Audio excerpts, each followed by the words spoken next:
एक गांव में एक किसान ने अपने खेत में एक बोरवेल लगाया। बोरवेल का पानी पीने लायक और खेती के यूज के लिए काफी अच्छा था, जिससे आसपास के किसान भी अपने खेतों के लिए उसी बोरवेल का पानी का यूज करने लगे। सब कुछ बढ़िया चल रहा था, लेकिन बीतते टाइम के दौरान पानी की डिमांड बढ़ती रही और किसानों को टाइम पे पानी नहीं मिल पाता था, जिससे एक दूसरे किसान ने सोचा कि क्यों ना मैं भी अपने खेत में एक बोरवेल लगाऊं। उसने जब अपने खेत में बोरवेल लगाया तो उसने देखा कि उसके बोरवेल का पानी एकदम खारा है। वो पानी पीने लायक तो है ही नहीं, बल्कि खेती को भी नुकसान पहुंचा रहा है।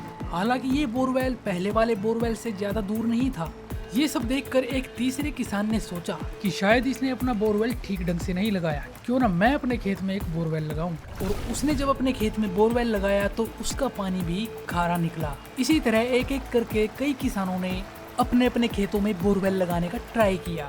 काफी सारे बोरवेल्स का पानी खराब निकला तो कुछ एक का ठीक निकला। एक ही एरिया में पानी के टेस्ट में इतना वेरिएशन कैसे पॉसिबल हो सकता है। हेलो दोस्तों, मैं Himanshu Kumar, welcome to Factlet YouTube channel. आज इस वीडियो में हम ग्राउंड वाटर से जुड़े कुछ कंफ्यूजन भरे सवालों का जवाब देंगे। तो चलिए बढ़ते हैं आगे। सबसे पहले हम समझेंगे कि धरती के अंदर पानी आता कहां से है, जिन्हें रिचार्ज शोर्स बोला जाता है। मुख्य तौर पर ये रिचार्ज शोर्स बारिश, नदियां और तालाब जैसे वाटर बॉडीज होते हैं। ग्रेविटी की मदद से धरती सरफेस के पानी को नीचे की तरफ सिप करती है। धरती के पोरस से होते हुए ये पानी एक ऐसे पॉइंट पर पहुंच जाता है जिसे हम इम्परमीबियल लेयर कहते हैं। ये मिट्टी और चट्टान से मिलकर बनी हुई एक सॉलिड लेयर होती है, यानी इस लेयर को तोड़कर या इससे लीक होकर पानी का इससे नीचे जाना नामुमकिन होता है।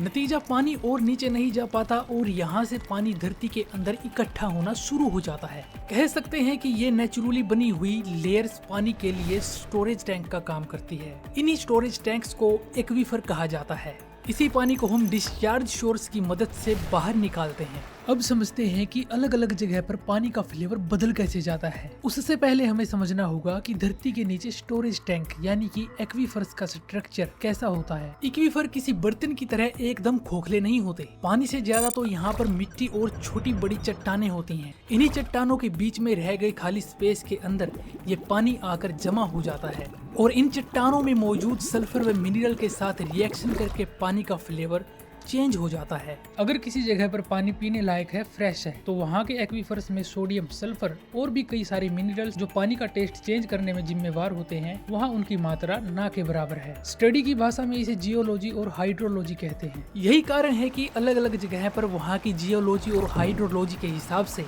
पानी का फ्लेवर अलग अलग मिलता है। ये बात होगी अलग अलग जगह की, पर उन बोरवेल्स का क्या जो एक ही कस्बे या गांव में मौजूद हैं? तो इसका मेन कारण है एक ही एरिया में कई सारे एक्वीफर्स का मौजूद होना। यहाँ पर पॉसिबिलिटी है कि एक बोरवेल लकीली ऐसे एक्वीफर में लग गया जिसका पानी एकदम प्योर रहा, लेकिन उसके पड़ोसी की किस्मत इतनी अच्छी नहीं थी, क्योंकि वहाँ पर एक दूसरा एक्वीफर था जिसकी हाइड्रोलॉजी प्योर वाटर के लिए अच्छी नहीं थी। इसके अलावा हम एक गलती और कर बैठते हैं। हम अपने बोरवेल की गहराई को कम या ज्यादा कर लेते हैं, जिसकी वजह से दोनों बोरवेल एकदम पास होने के बावजूद भी उन दोनों के पानी के टेस्ट में काफी अंतर आ जाता है। किसी एरिया में कितने और किस साइज के एक्वीफर्स हो सकते हैं, ये बता पाना काफी मुश्किल है। हो सकता है एक छोटे से एरिया में कई सारे छोटे मोटे एक्वीफर्स हो, जिनमें से कई का वाटर फ्लेवर बदल गया है तो कई का प्योर है। ऐसा भी हो सकता है कि एक बड़े से एरिया में सिर्फ एक या दो बड़े एक्वीफर्स हो, जिनका वाटर फ्लेवर अच्छा या बुरा दोनों हो सकता है। अब तक हमने जिस एक्वीफर के बारे में बात की है उसे कहते हैं अनकन्फाइनेड एक्वीफर, जिसका मतलब है ये सीधा धरती की सरफेस पर मौजूद पानी से रिचार्ज होते हैं। इनकी गहराई 30-40 फीट से लेकर 300-400 फीट तक हो सकती है। अगर हम धरती के और नीचे 400 से 2000 फीट की गहराई पर जाएं, तो यहाँ पर भी हमें काफी बड़ी मात्रा में एक्वीफर देखने को मिलते हैं, लेकिन ये एक्वीफर ऊपर वाले एक्वीफर से कई मायनों में अलग होते हैं। पहला रीजन जो इनको अलग बनाता है वो है इनका रिचार्ज पॉइंट। जब अनकन्फाइंड एक्वीफर की लेयर से नीचे पानी जा ही नहीं सकता, तो सैकड़ों फीट नीचे वहाँ पर पानी आया कैसे? ये एक्वीफर भी ऊपर वाले एक्वीफर की तरह बारिश, लेक्स और नदियों से ही रिचार्ज हुए हैं, लेकिन उसी एरिया से नहीं। ये रिचार्ज हुए होते हैं किसी पहाड़ी एरिया पर हुई बारिश या वहाँ पर बर्फ पिघलने की वजह से। पहाड़ों का ज्यादातर पानी नदियों में गिर जाता है और ज्यादातर पानी पहाड़ों के अंदर से होता हुआ नीचे कन्फाइंड एक्वीफर तक पहुँच जाता है। क्योंकि पहाड़ों का स्ट्रक्चर जमीन के लेवल से सैकड़ों फीट नीचे कुछ ऐसा ही होता है कि पानी वहां तक आसानी से पहुंच सके। अब ये पानी धीरे धीरे बहते हुए धरती के काफी बड़े हिस्से में सैकड़ों किलोमीटर तक फैल जाता है। उदाहरण के लिए अगर हम बात करें राजस्थान, हरियाणा और पंजाब जैसे इलाकों की, जहां पर कन्फाइन्ड एक्वीफर के रिचार्ज पॉइंट ना के बराबर हैं, लेकिन इन एरियाज में काफी मात्रा में कन्फाइन्ड एक्वीफर पाए जाते हैं। ये पानी मेनली उत्तराखंड और हिमालय की पहाड़ियों से रिचार्ज होता है। कन्फाइन्ड एक्वीफर ऊपर और नीचे दोनों तरफ से इम्परमीबियल लेयर से कवर्ड होते हैं। ये लेयर इस पानी को ऊपर या नीचे जाने से रोक के रखती है। ये पानी सिर्फ हॉरिजॉन्टली मूव करता है और एक पॉइंट आता है जब ये पानी पूरी तरह से ट्रैप हो जाता है, जिसकी वजह से टाइम के साथ इसके ऊपर काफी प्रेशर भी जमा हो जाता है। और जब हम बोर करते हुए इसकी इम्परमीबियल लेयर को तोड़ देते हैं तो ये पानी भारी प्रेशर की वजह से अपने आप ऊपर की तरफ फ्लो करने लगता है। आपको हैरानी होगी ये जानकर कि कन्फाइन्ड एक्वीफर्स का पानी सैकड़ों सालों से लेकर लाखों साल पुराना भी हो सकता है। ज्यादातर कन्फाइन्ड एक्वीफर्स का पानी खारा और गर्म होता है। खारा इसलिए क्योंकि ये काफी दूर से सफर करके आया हुआ पानी है। सफर के दौरान न जाने कितने प्रकार के मिनरल से इसका सामना होता है, जिसकी वजह से इस पानी के फ्लेवर में चेंज आना कोई बड़ी बात नहीं है।